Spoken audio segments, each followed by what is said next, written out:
नेगत अब्बास, मेरा आपसे सवाल ये है, अभी जब आपने ये सुना, मुझे पूरा यकीन है आपको भी वो गूज़बम्प्स फील हुए होंगे जो हमारे कई दर्शकों को फील हुए होंगे, जो मुझे भी फील हुए।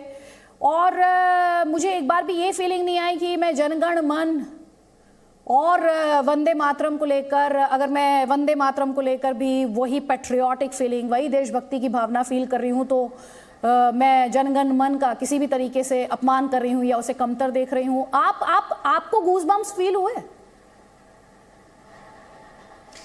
बिल्कुल आदिति जी, मैं ये बात कहना भी चाहती थी कि जब लता जी की आवाज़ में इसको हमने सुना और कहीं पर भी हम सुनते हैं तो वो गूज़बम्प्स, रोंगटे हमारे खड़े हो जाते हैं, क्योंकि राष्ट्रीय गान हो या राष्ट्रीय गीत हो, वंदे मातरम हो या जनगण मन हो, जब ये सुनते हैं तो हमें पता होता है कि ये कहीं ना कहीं हमारे देश का राष्ट्रीय संस्कृति का बहुत बड़ा प्रतीक है और इसमें कोई अंतर नहीं है।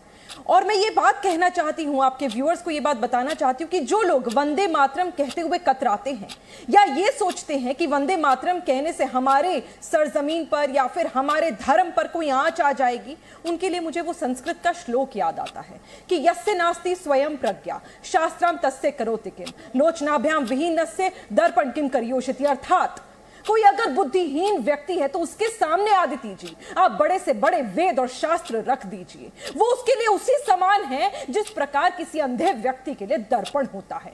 क्योंकि जब मुसलमानों में, इस्लाम धर्म में हम ये कहते हैं कि माँ के पैरों में जन्नत है, तो मेरी सरजमीन हमारी मिट्टी हमारी शान है, हमारी धरती हमारे हिंदुस्तान की जमीन हमारी माँ है, और उसके लिए मेरा सजदे के लिए मेरा सर हमेशा झुकेगा, वो मेरी शान है और उसके लिए हमेशा हम अपनी जान भी दे सकते हैं। और राष्ट्रगान और राष्ट्रगीत में कोई अंतर नहीं है, ना ही किसी धर्म के विरुद्ध है।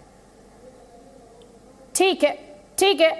आचार्य प्रमोद कृष्णम जी, मुझे पूरा यकीन है आपने भी उन गूज़बम्प्स को फील किया होगा। मैंने दोबारा जब एक बार फिर से प्ले कराया तो उसके पीछे एक मंशा थी, और मंशा दर्शकों को सिर्फ वंदे मातरम सुनवाना नहीं था।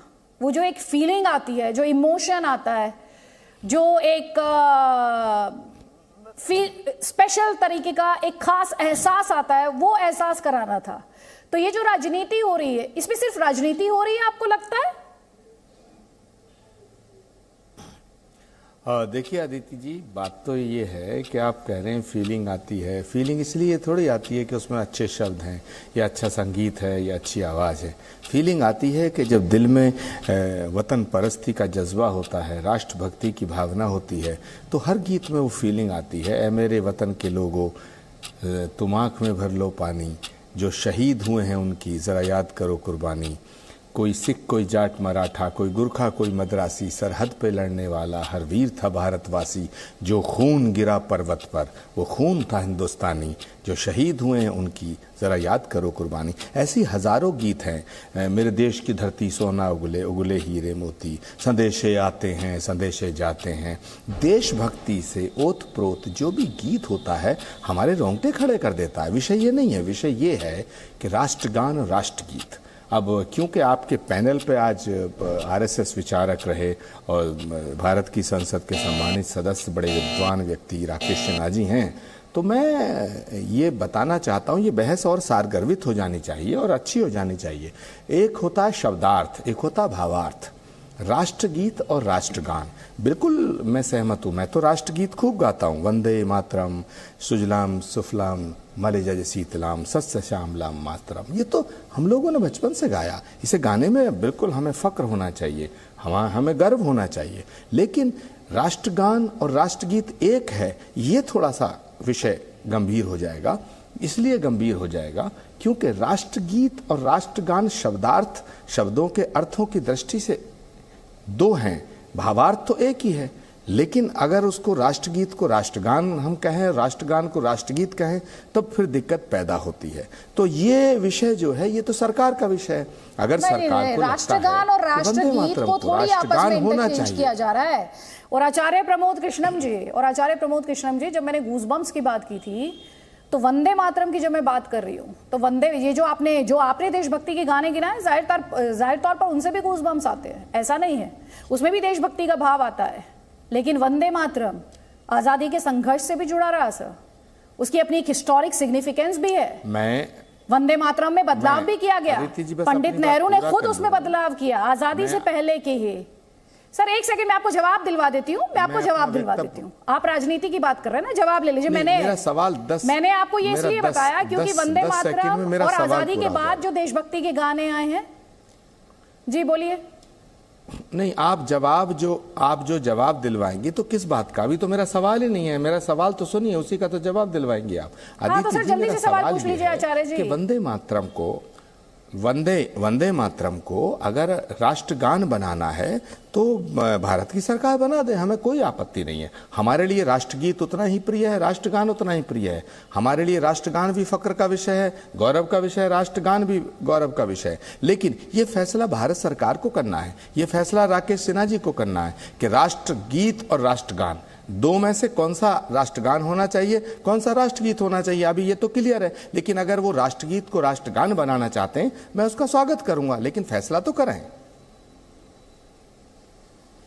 वैसे मेरा कहना यह है आचार्य प्रमोद कृष्णम जी, आपने सवाल पूछा था और उसी पे मैंने आके अपना कमेंट दिया था कि राष्ट्रगान और राष्ट्रगीत को इंटरचेंज करने की तो बहस ही नहीं है।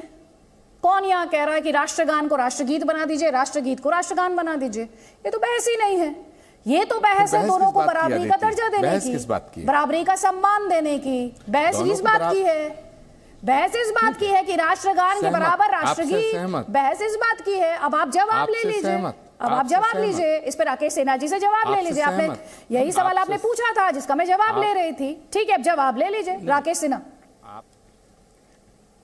देखिए, बात यह है कि राष्ट्रगीत और राष्ट्रगान के दो स्वरूप हैं, एक राष्ट्रगीत है, एक राष्ट्रगान है। केंद्र सरकार दोनों में परिवर्तन नहीं ला रही है। सिर्फ डॉक्टर राजेंद्र प्रसाद जी ने 24 जनवरी 1950 को संविधान सभा के अंतिम सत्र के अंतिम दिन जो कहा था कि राष्ट्रगान और राष्ट्रगीत का स्टेटस एक होगा, उसके पीछे कारण क्या था?